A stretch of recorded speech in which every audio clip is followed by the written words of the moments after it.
Ryan Jarrell here for MMA News, and you know exactly who my next guest is. It's the Reaper, Robert Whittaker, who picked up a round one KO victory this past weekend in Saudi Arabia over Ikram Aliskerov. Rob, thanks again for the time. Congrats on the win. I know you've been a very busy man since.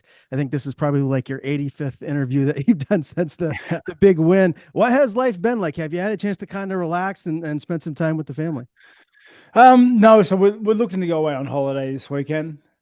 Be able to spend some time, but I've been home. It's been good to be home. You know, I'm very, very blessed to have had the result that I had and to be able to come home unscathed and good of health. Yeah, quick time in the office.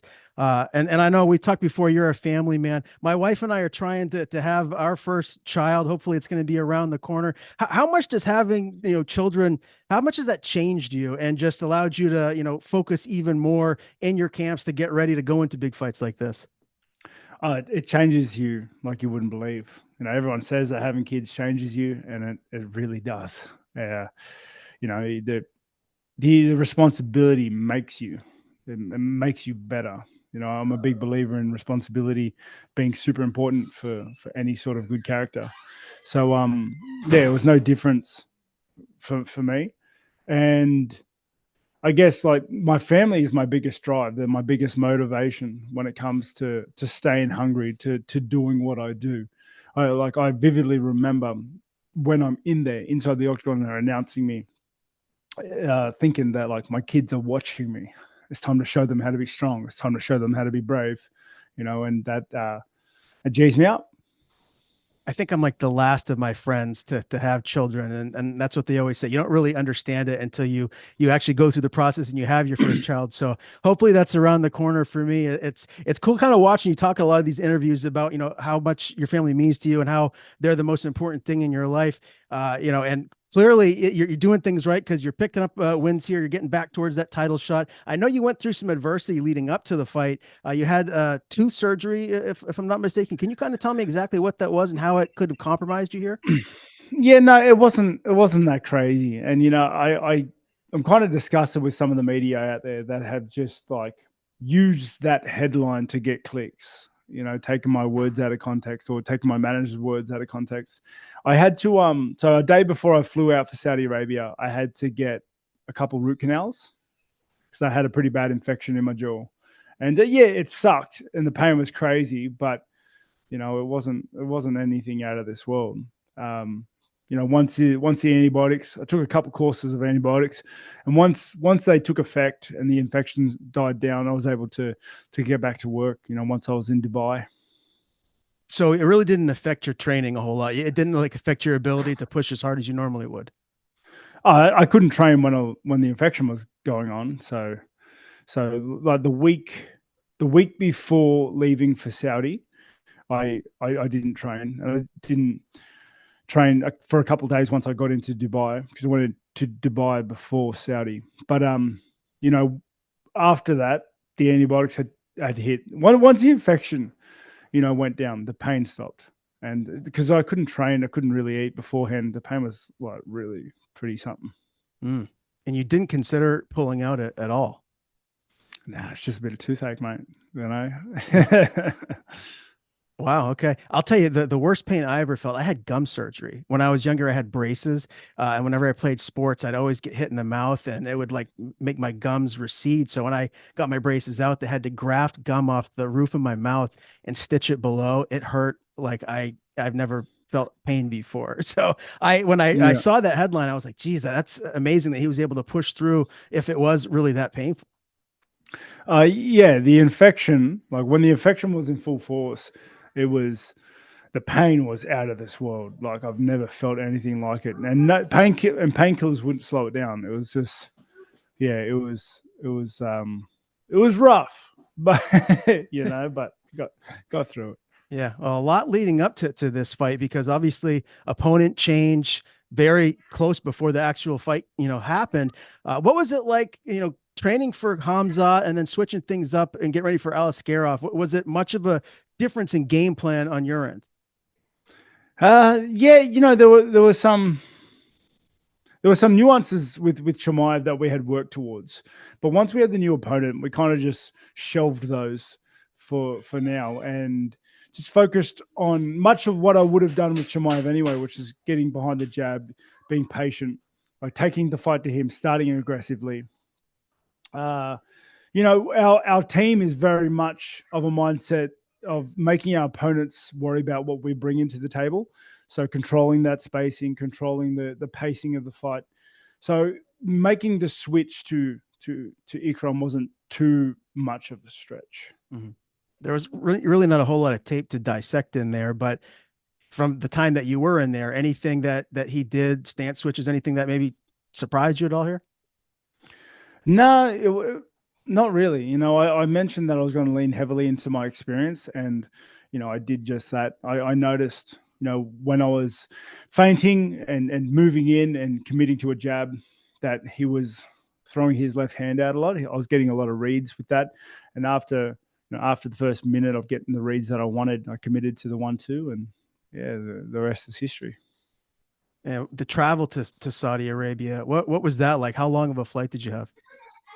So I flew to Dubai first, and that was about 14 hours.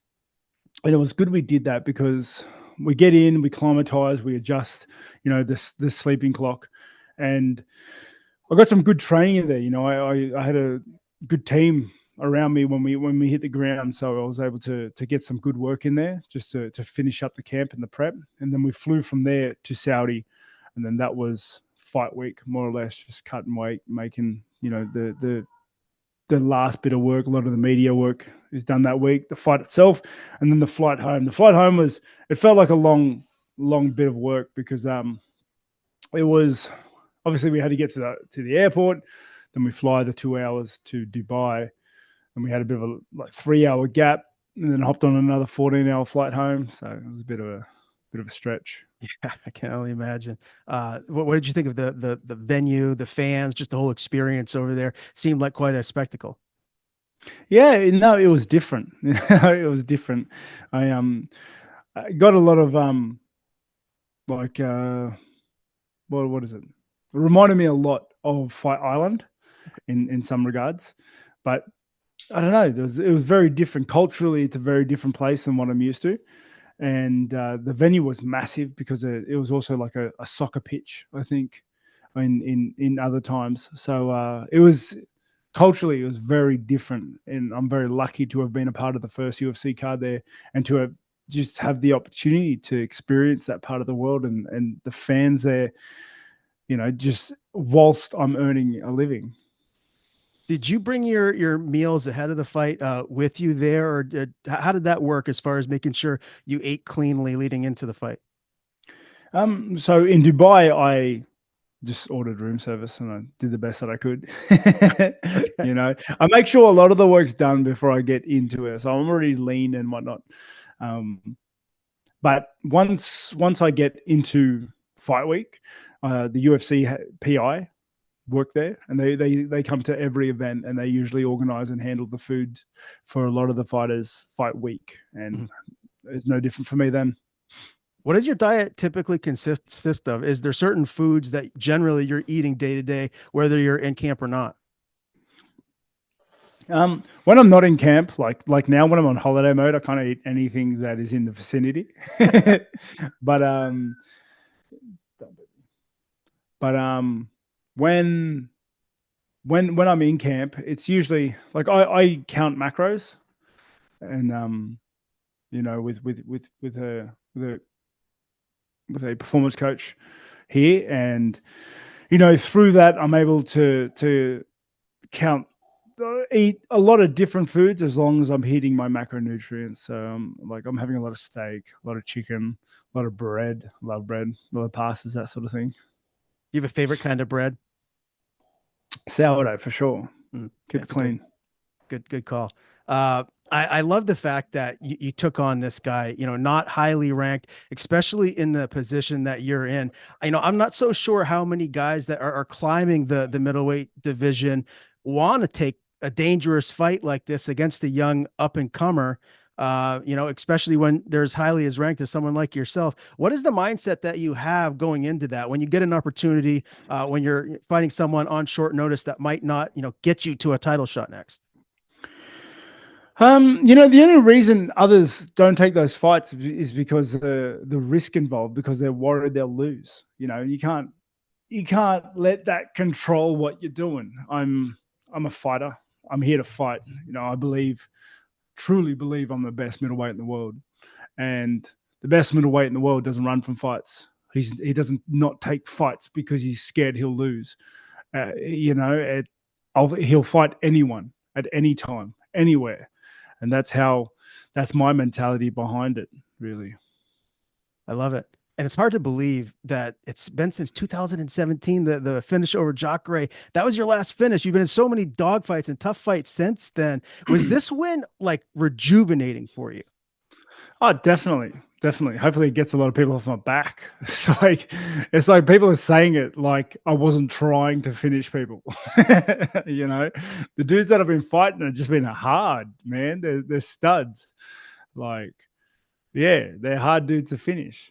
But to get a win like this, obviously builds confidence in my striking ability, in my power, in my stopping power.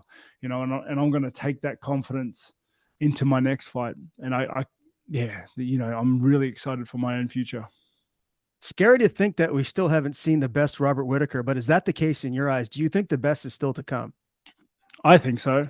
I'm 33 now, and I feel like every loss has made me significantly better as a fighter, and my record's kind of proven that. So the next fight will be the best one yet to date.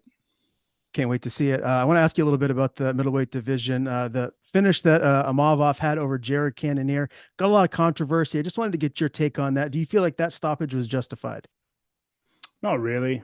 It is what it is. Happens like that sometimes. But mate, Cannonier's a dude that goes out on his shield, and just because of his tenure and the work he's put in, like, you should let him do that, mate. When I head kicked him in our fight, his head bounced off the canvas, and they let it go, and he got back up and started fighting again. Like, you know what I mean?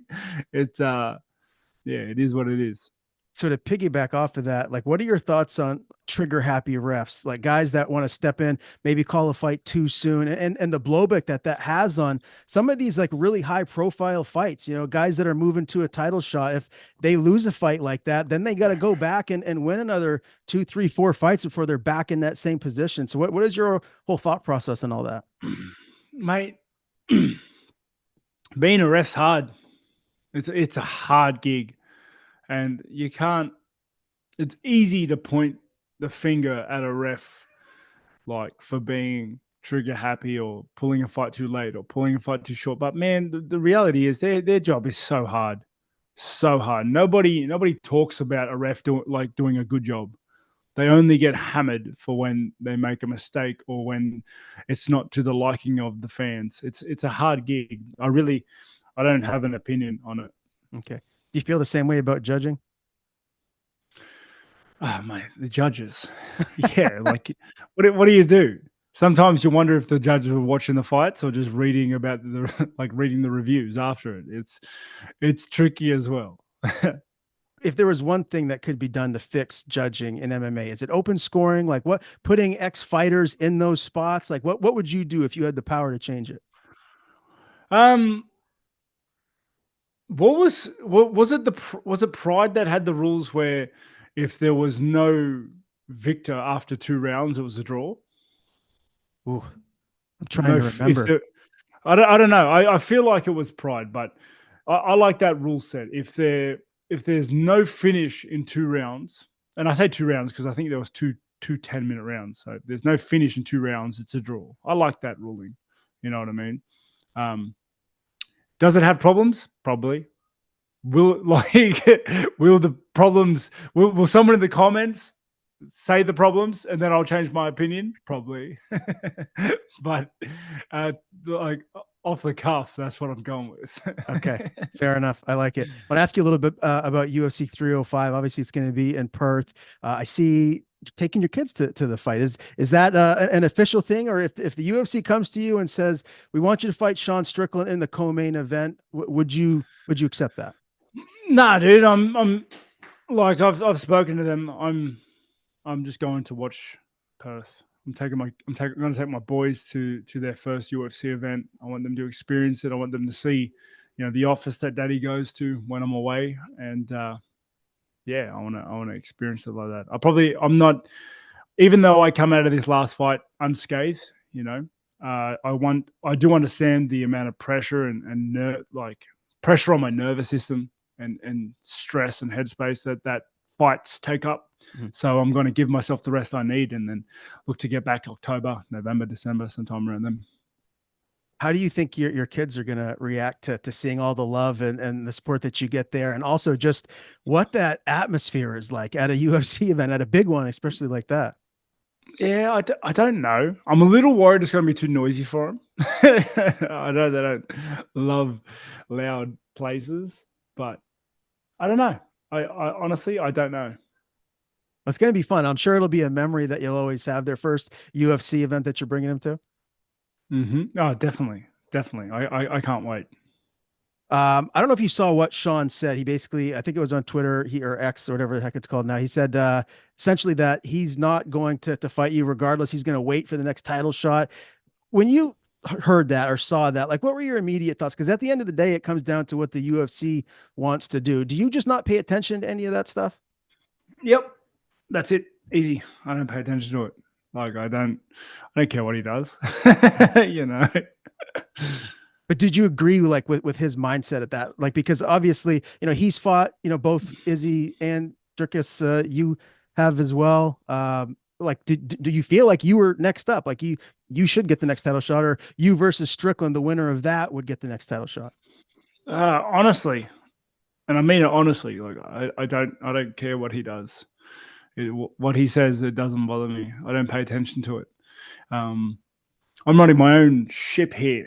I'm writing my own story, and I've spoken to the UFC, and we're throwing around ideas, and eventually they'll come to me with a name, and then that's when hunting season starts again, and I switch on.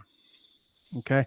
I want to ask you a little bit about Steve Urseg. He's rumored to fight Kai Kara France at that UFC 305 card. What did you think of his title performance against Pantoja? A lot of people thought he won that fight. Yeah, for such, for to have such a close fight against the champion with such little UFC time as that Steve's had, like, yeah, mate, I'm very excited for him and his future. He's obviously more than a prospect now. Yeah, I think we could see, the next champion in the making. How do you see that fight with Kai Kara France going if that does actually come to fruition? I'm very curious because Kai is very good in his own respect. He's a very good fighter. So, mate, it's hard to see Steve losing though, because like even his loss to Pantoja, there's controversy that people think he didn't lose. You know what I mean? He's so well rounded that he's, yeah. It's a very hard to not pick him. Yeah, he definitely has an incredibly bright future. I wanted to also get your thoughts just on the fighters that are competing in today's game that are must see TV to watch. A guy that you don't want to miss his fight. Obviously, I throw you right in the mix. Max Holloway, Justin Gaethje, Dustin Poirier. There's so many great fighters. Is there one or two or maybe more guys that jump off the page to you that when they're competing that you're setting time aside to watch them fight? Well, my teammate Jacob Malkoon, like Of course. he's certainly one that I watch, obviously, but I think he's still flying under the radar.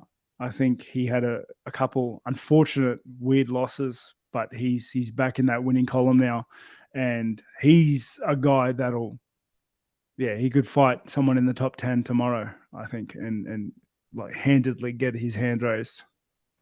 I heard there was a rumor, it was a little while ago now, that he was supposed to fight Bo Nickel. Did you hear anything about that? Like, is that something that was close to happening? It's a fight we've been trying to make happen, but he hasn't, no nibbles just yet. Okay. Do you see him being the first guy to beat Bo? I think Jacob will beat a lot of people. Like I cannot stress enough how much trouble he gives me in the gym, and I think I'm the best in the world, and he gives me trouble every single day. So I see him, like, the world's his oyster. I want to see him get a top 10 fight and just, cement that. Any news on when he is fighting next? We're probably looking to, just because of the way the camps have worked out, probably looking to closer to the back end of the year as well. Maybe we'll be on the same card. Okay, yeah, that would be cool. Conor McGregor, he was supposed to fight this coming weekend. He's out again. Do you think we're ever going to see a return to form where Conor, maybe he's never going to get back to where he initially was, but like actually get back in the cage and compete again? Do you think we will see that at some point soon? I don't know. If I was him, I wouldn't. Like dude's got tons of cash. There's no real need to fight, and I do believe that mentality is a big piece of the puzzle when it comes to fighting. So yeah, whether or not he wants to get back in there is anybody's guess, really. You know. How do you think he'll be remembered if he never fights again? I mean, I don't think you hear a lot of people saying he's like one of the top 3 or 4 best pound for pound fighters ever, but is it more about like his impact on MMA and what he did to maybe grow it globally? Definitely. He's become an icon of the sport. And that's what he'll be remembered by for sure. I wanted to get your thoughts also on Power Slap. Do you have any thoughts about Power Slap? I have no thoughts on Power Slap. I think obviously, I think these guys are tough as nails and slightly like crazy to do it. But the idea of standing still when someone's throwing a punch at me is stupid, dude. Like, like, yeah, no, that's not happening. Yeah, I mean, it seems like Dana White says it's keep growing and growing. Like I don't know. I don't know if it'll ever get to the level that maybe he wants it to. I wanted to ask you about this one thing. I thought that maybe he could add into this that could be fun. The Diaz brothers are known for like the Stockton slap, right? Like, what if he added like this segment to Power Slap where maybe fighters that have beef with one another but aren't going to be matched in the UFC, they could get in there and have like a Power Slap segment to maybe grow it. Is that something that would be appealing to you if you were on the Power Slap board of directors? No, No. like none of it's appealing to me, mate. Okay. All right. Well, it's getting a lot of buzz, so I wanted to at least ask you and get your thoughts on it. Yeah, it's like the idea of standing still when someone's swinging at me is so silly. It defeats everything I do. Like, yeah, yeah, it's not for me. Not for Okay. me. And I did say though, like those dudes are nuts to do it, and they're tough as nails, but it's not for me. It's That's like all. inviting a concussion versus like dodging and trying not to get hit. Yeah, man. Like especially I'm a movement based fighter. Like, like the idea is just so opposed to what I do. All right. Now you did say perfect time frame for you would be at the end of the year, November, December. Are you going to be disappointed if you don't fight by the end of the year? Like if they scheduled you in like springtime of next year, is that too long for you? Um, yeah, a little bit. Like it is what it is, but I'll fight. There's people to fight. I'll fight. You're a company man, right? Like you're going to fight who they want you to fight. I feel like you're next for a title shot. I mean, are you going to be disappointed if you don't get the winner of Dricus and Izzy? Haven't really thought about it, to be honest. It's yeah, I don't think about things. I try not to fixate on things that I can't control. Less stressful that way. All right. No, I can understand that. Whenever that Dricus fight, the rematch does happen, because it is inevitable. It will happen at one point in time. What's your prediction? How does that rematch end? How does it finish? Mate, I think I can beat him up. I can hurt him for the time we spent in there, but who knows, to be honest. Like he had such a good showing last fight. I feel like I let myself down, but maybe he does it again. You don't know. You don't know. One thing I do know is I'm gonna go in feeling better than I did last time. And yeah, yeah. Can't wait to see you back in there, Rob. Last thing from me, not changing the walkout song to anything Celine Dion, right? It's going to stay the normal Roy No. Jones Jr. Yeah, definitely. Definitely. That's my walkout song. I've changed it once and I lost. So it's not happening again. All right, Rob. Again, congrats on the win over Ikram. Can't wait to see you back in action. And again, thank you for the time. Appreciate it. Thank you very much for having me.